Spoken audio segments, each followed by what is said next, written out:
शब्दांचे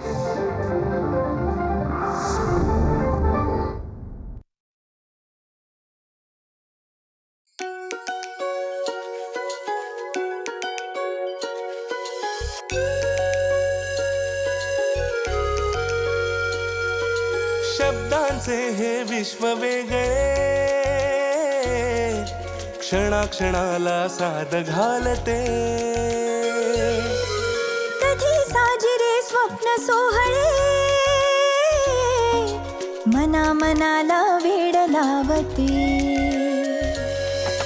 नव्या नव्या या वाटेवरती जगा वेगळी कथा रंगते. पदर धुक्याचा शोधित असता कवितेचे पाऊल वाजते. वाचू आनंदे, वाचू आनंदे, पुस्तकातले अंतरंग हे वाचू स्वानंदे, वाचू आनंदे. नमस्कार. वाचू आनंदेच्या या भागात आपल्या सगळ्यांचं मनपूर्वक स्वागत. आपल्या वैयक्तिक जीवनामध्ये आपलं आयुष्य समृद्ध करण्यासाठी, आपल्याला मार्गदर्शन देण्यासाठी काही व्यक्ती असतात, काही आधारस्तंभ असतात. अगदी तसंच मराठी साहित्य विश्वाला समृद्ध करण्यामध्ये आणि त्याचा वटवृक्ष करण्यामध्ये अनेक आधारस्तंभ व्यक्तिरूपाने आलेले आहेत. यातलं एक आदराने घेतलं जाणारं नाव म्हणजे ज्ञानपीठ पुरस्काराचे मानकरी, श्रेष्ठ साहित्यिक, प्रतिभावंत साहित्यिक विंदा करंदीकर, गोविंद विनायक करंदीकर. विंदांचं साहित्य म्हणजे फक्त वाचायचा भाग नाही, तर अभ्यासाचाही भाग आहे. चिंतनशील असं त्यांचं साहित्य.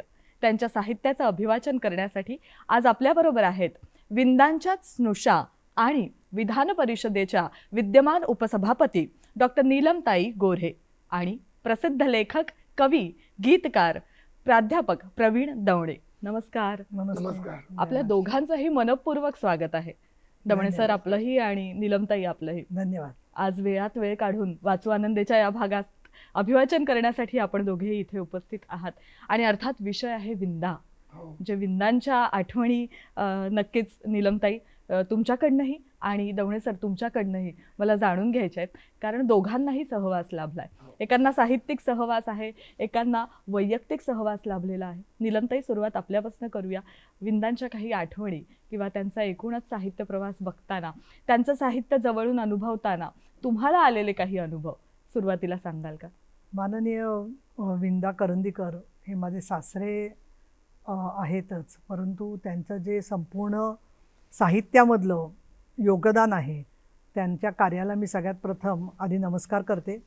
आणि 1975 सालाच्या सुमाराला आम्ही ज्याला विद्यार्थी चळवळीत काम करत होतो त्यावेळेला पहिल्यांदा त्यांच्या घरी आनंद करंदीकरमुळे आम्ही गेलो. आणि त्यानंतर 1 वर्ष 2 वर्षामध्येच मी आणि आनंदनी विवाह करायचा निर्णय घेतला. आणि त्याच्यामध्ये प्रत्येक वेळेला मी पाहिलं की विद्यार्थी जे घरी यायचे किंवा युवक, त्यांच्याशी ते बरोबरीने गप्पा मारत असत, पण त्याच वेळेला एक त्यांचा दरारा सुद्धा होता आणि अभ्यासावर त्यांचं लक्ष असायचं की माझा अभ्यास, मी पोद्दार मेडिकल कॉलेजला शिकत होते, तो अभ्यास कसा करते, काय करते.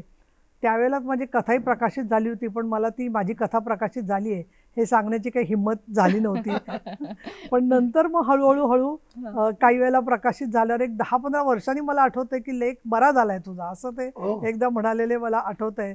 महाराष्ट्र टाइम्समध्ये माझा काही लेख आला होता त्याच्यावर. आणि नंतर मग ते आणि सुमाताई म्हणजे आमच्या सासूबाई, दोघांची आगळीवेगळी व्यक्तिमत्व होती.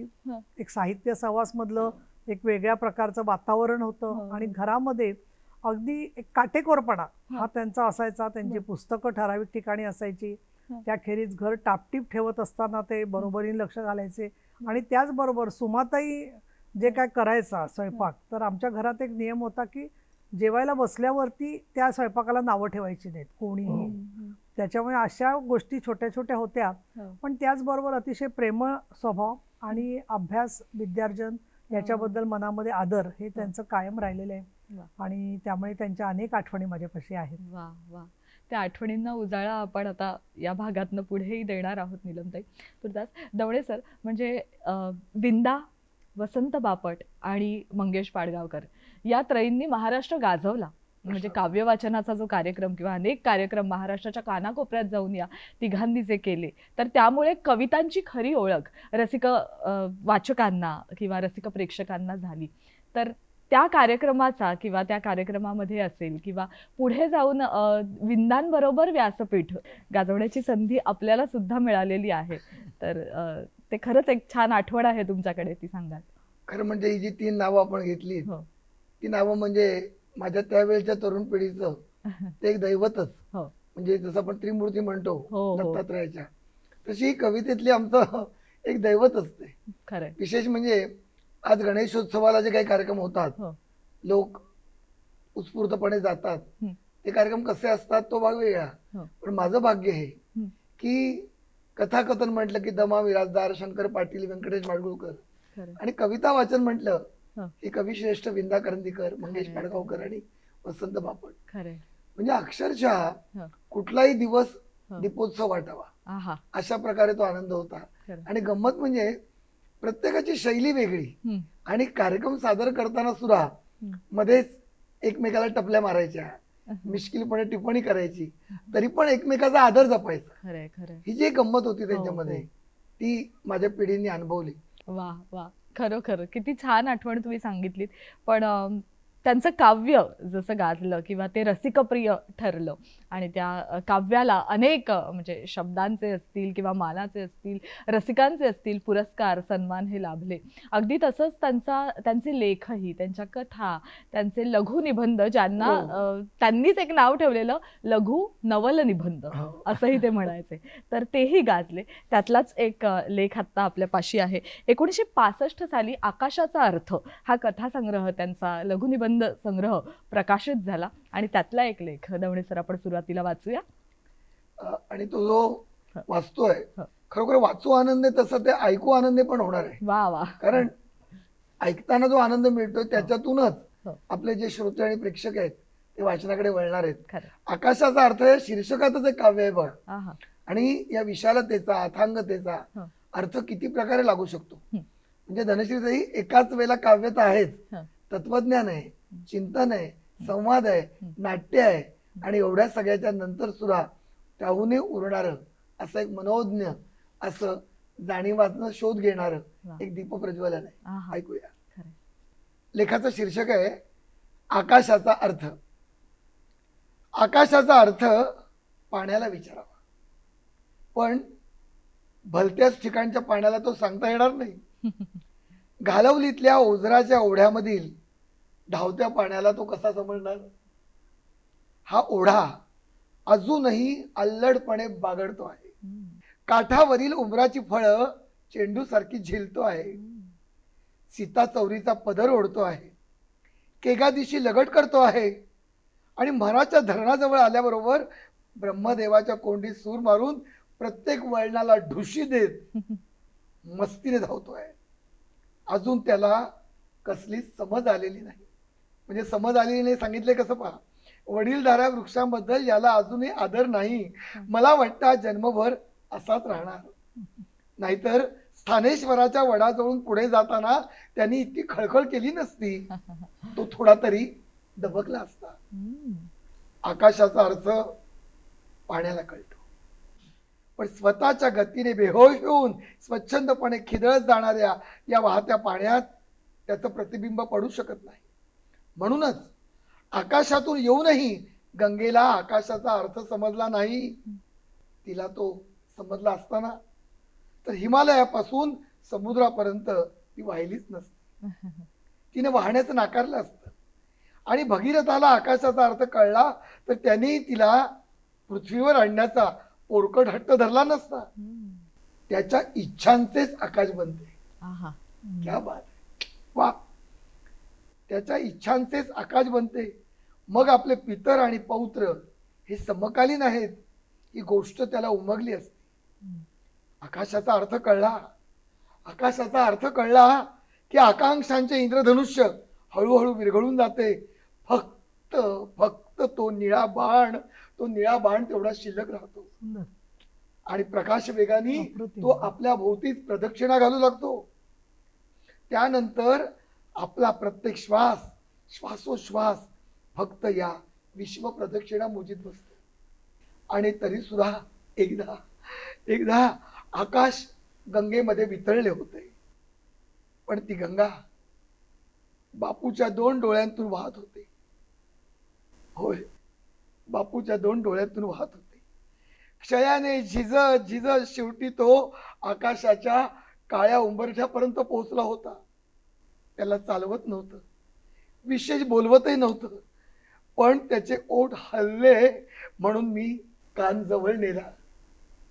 तो म्हणाला, भाऊ मला अंगणात ने, मला मला आकाश पाहायचंय. मी म्हटलं, तुला त्रास होईल, तुला त्रास होईल बापू. तो म्हणाला, मला उचलून ने. मी त्याला उचलून बाहेर नेला. त्यानं फक्त एकदाच आकाशाकडे पाहिलं, फक्त एकदा, आणि मग आत ने अशी खूण केली. त्याला दिसलेलं ते आकाश कसं असेल याचा विचार मी पुष्कळदा करतो, पण मला त्याची कल्पनाच करता येत नाही. मला वाटतं वाहत्या माणसाला आकाश कधीच दिसत नाही. आकाशाचा अर्थ समजण्यासाठी ते फक्त एकदा आणि असं पाहावं लागतं. रोज रोज आकाश पाहणाऱ्या माणसाला आकाश मुळी दिसतच नाही. त्याला दिसतं ते स्वतःच्या डोळ्यातलं काजळ. ते आईनं घातलेलं काजळच आपणाला दिसत असतं आणि आपण त्याला आकाश म्हणतो. ते काजळ संपल्याशिवाय आपणाला खरं आकाश दिसू शकत नाही. आकाशाचा अर्थ पाण्याला विचारावा, पण तरी सुद्धा तो समुद्राला विचारू नये. तो खूप अकांड तांडव करील, भीमरूपी महारुद्रा असा अवतार घेईल, आपल्या लाटा प्रत्यक्ष आकाशाला भिडल्याचं सोंग आणील. पण तरी सुद्धा तो मला फसवू शकणार नाही. ज्याला भरती आणि ओहोटी आहे अशा कोणत्याही पाण्यात आकाशाचं प्रतिबिंब सापडणार नाही. म्हणूनच समुद्राला आकाशाचा आरसा म्हणणं चुकीचं आहे. ही चूक मी सुद्धा पूर्वी केलेली आहे, पण त्यावेळेपर्यंत मी आरसाच पाहिलेला नव्हता. आरसा पाहायचा असेल तर शहाण्या माणसाने निदान त्यात दिसणाऱ्या आपल्या डोळ्यांकडे तरी पाहू नये. आणि डोळे दिसलेच तरी त्यातली भावली उमगण्यापूर्वीच आपण आपल्या पापण्या मिटून घ्याव्यात. जवळच्या खिडकीच्या गजाला घट्ट धरावं आणि 5 मिनिटांनी पृथ्वी स्थिर झाली की मग पावडर लावावी. आकाशाचा आरसा बनणं किती कठीण आहे हे आता मला समजलं आहे. समुद्राला आकाशाच्या आरशाची उपमा मी आता कधीच देणार नाही. आकाशाला आरसा नसतो. सगळ्या वस्तूंना आरसे असतात, फक्त आकाशाला आरसा नसतो. म्हणूनच आकाशाचा विचार केला म्हणजे समुद्र हा अगदी बापुडा वाटू लागतो. त्याच्या गर्जना कानाच्या पलीकडे पोहोचू शकत नाहीत. त्याचं सामर्थ्य सुद्धा पोकळ वाटतं. त्यांनी द्वारका गिळली हे वचन एखाद्या पोरांनी पावली गिळावी तसं वाटतं. त्यांनी उभारलेले नवे भूप्रदेश हे मुलांनी बांधलेल्या पत्त्यांच्या बंगल्यासारखे डळमळीत वाटतात. आकाश काहीही निर्माण करत नाही आणि कशाचा नाशही करीत नाही. ते फक्त असतं. ते कसं असतं ते पाण्याला विचार. आहा आहा, खरंय. अप्रतिम अप्रतिम. वाचू आनंदे. आकाश प्रत्येकाचं वेगळं असतं, प्रत्येकाच्या दृष्टीने वेगळं असतं. तरी त्या सगळ्या आकाशाला सामावून घेण्याचं म्हणजे लघु नवल निबंध असं त्यांनी का म्हटलं असावं. म्हणजे पुढचा लेख जो आहे ना त्या बाबतीतही असं म्हणायला लागेल की हा पुढचा लेख वाचताना किंवा ऐकताना सुद्धा आपल्याला असं वाटतं की हो हेही आपल्या आयुष्यात घडत असतं. सुरुवात करूया आपण. शीर्षक आधी सांगा नीलमताई. हो, नाही म्हणण्याची शक्ती. नाही म्हणण्याची शक्ती अंगात असती तर मी हा निबंध कशाला लिहिला असता.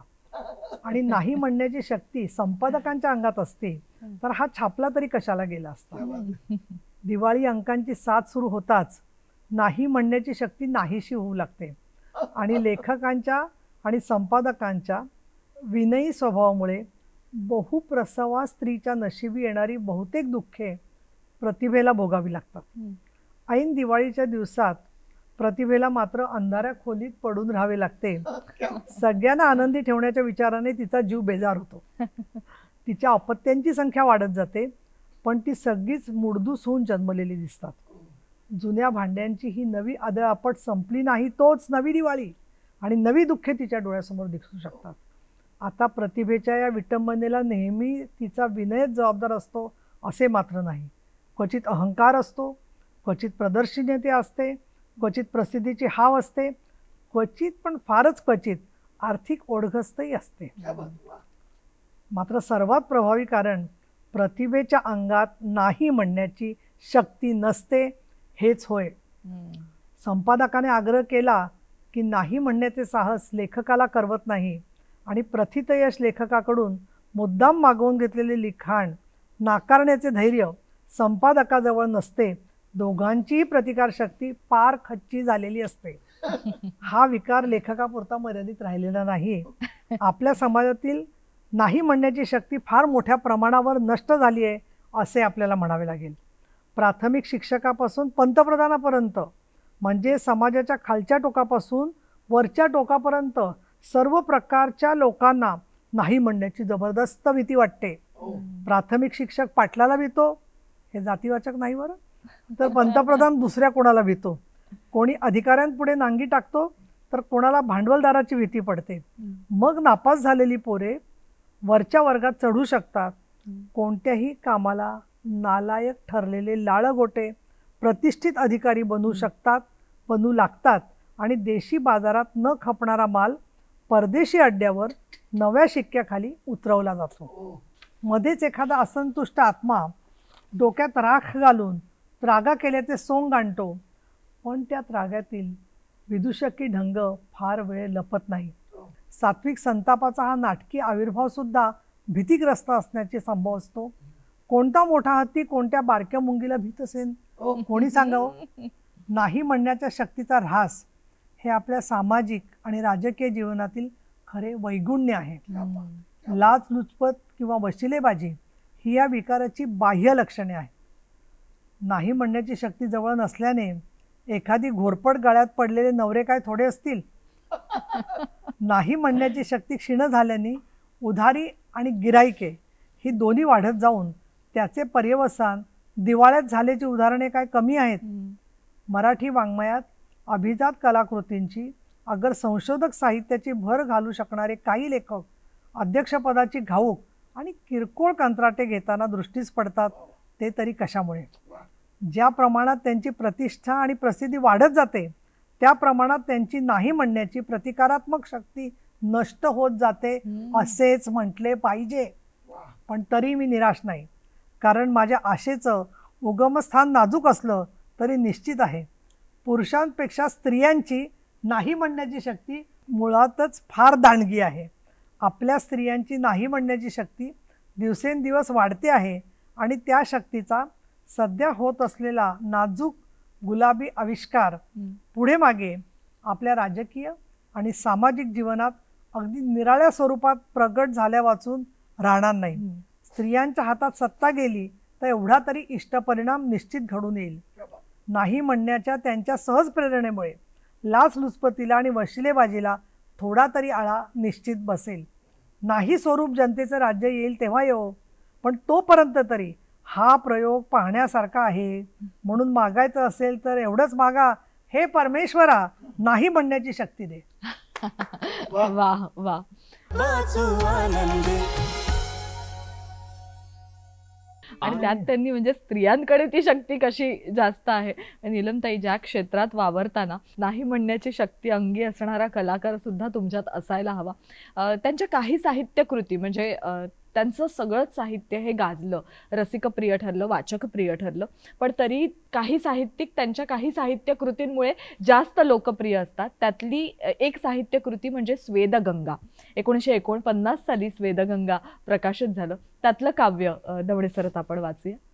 स्वेदगंगा या शीर्षकातच कळतं की श्रमप्रतिष्ठा आणि कष्ट ही अत्यंत आवश्यक आहे. कारण कामगारांचा लढा, कामगार ते ज्या मनोवृत्तीत जगले आणि त्यांनी जो संस्कार त्यांच्या साहित्यातून केला तो एका समतेचा होता. म्हणजे माझ्या मनाबंदगड जी कविता आहे त्या कवितेमध्ये शेवटी त्यांनी म्हटलंय की केव्हा ना केव्हा तरी एक समता येणार आहे. हा जो एक प्रबळ आशावाद आहे. आणि मला वाटतं की श्रेष्ठ कलावंत जे असतात केवळ नकार किंवा केवळ काळोख ह्याच्यावर बोलत नाही, केव्हा तरी उगवेल असं त्यांना वाटतं. स्वेदगंगा म्हणून त्यांनी श्रमाची जी प्रतिष्ठा केली ती ऐकूया. कवितेचं शीर्षक आहे स्वेदगंगा. स्वेदाची ही अखंड गंगा धापा टाकीत वाहत आहे. स्वेदाची ही अखंड गंगा धापा टाकीत वाहत आहे. अनंतातून अनंताकडे खडकावरती हाणीत डोके, कडे कपारी फोडीत साऱ्या, दरी दरीतून मारी भराऱ्या. स्वेदाची ही अखंड गंगा.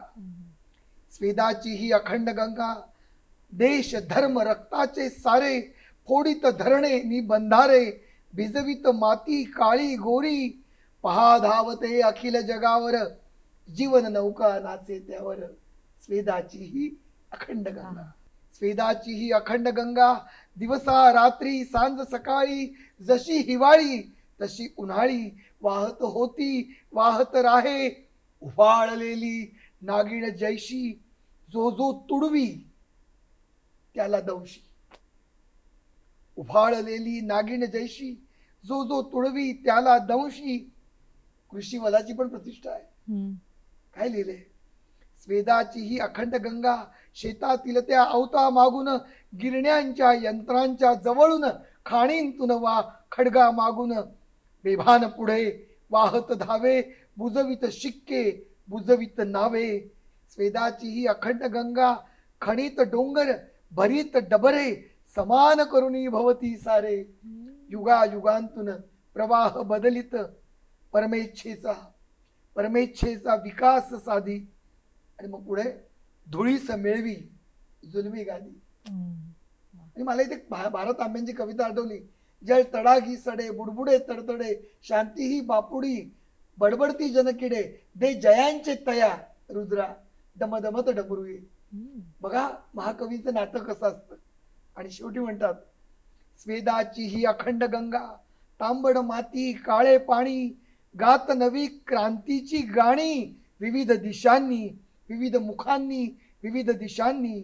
शोधित सागर संघटनेचा, शोधित सागर संघटनेचा, स्वातंत्र्याचा नव्या युगाचा.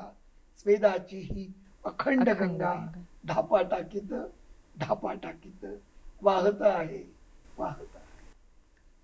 त्यांच्या स्वेदगंगा म्हणजे या काव्यसंग्रहानंतर अजून एक साहित्यकृती जी प्रचंड लोकप्रिय झाली आणि ज्या साहित्यकृतीसाठी त्यांना ज्ञानपीठ सन्मानाने गौरवण्यात आलं ते म्हणजे अष्टदर्शने.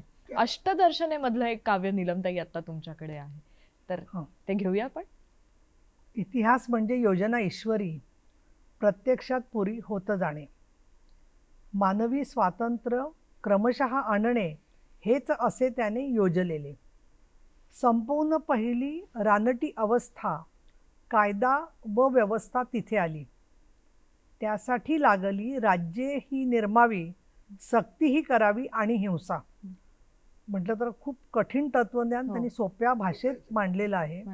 सक्ती आणि हिंसा तेव्हा आवश्यक जेव्हा काही लोक असंस्कृत, कायदा व व्यवस्था यांचाच स्वीकार करीतो स्वतंत्र माणसांना.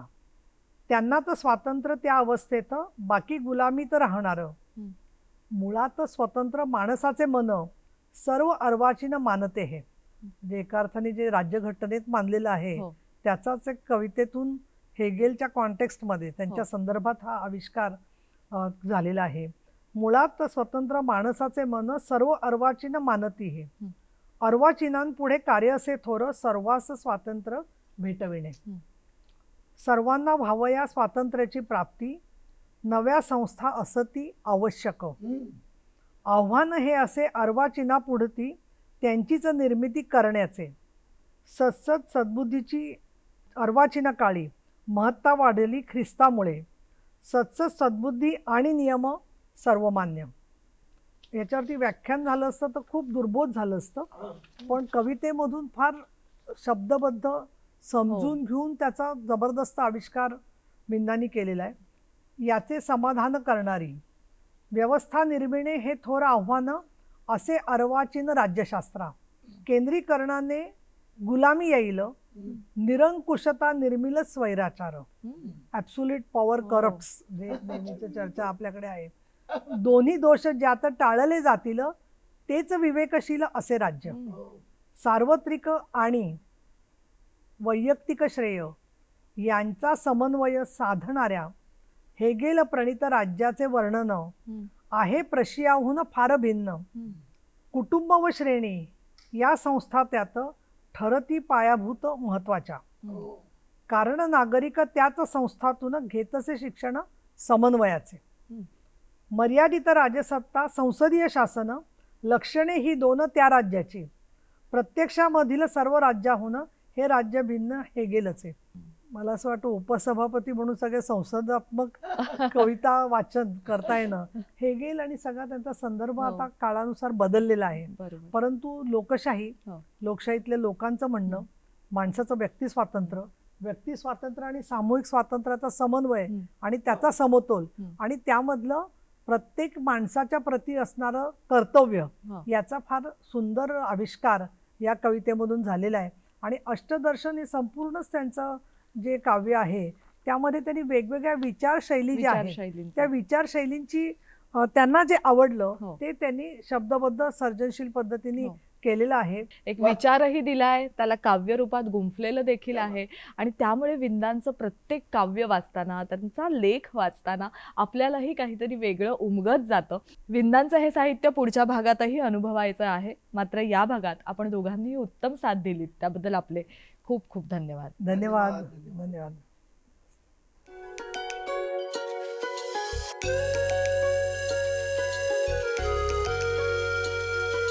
शब्दांचे हे विश्व वेगळे, क्षणाक्षणाला साद घालते. कधी साजिरे स्वप्न सोहळे,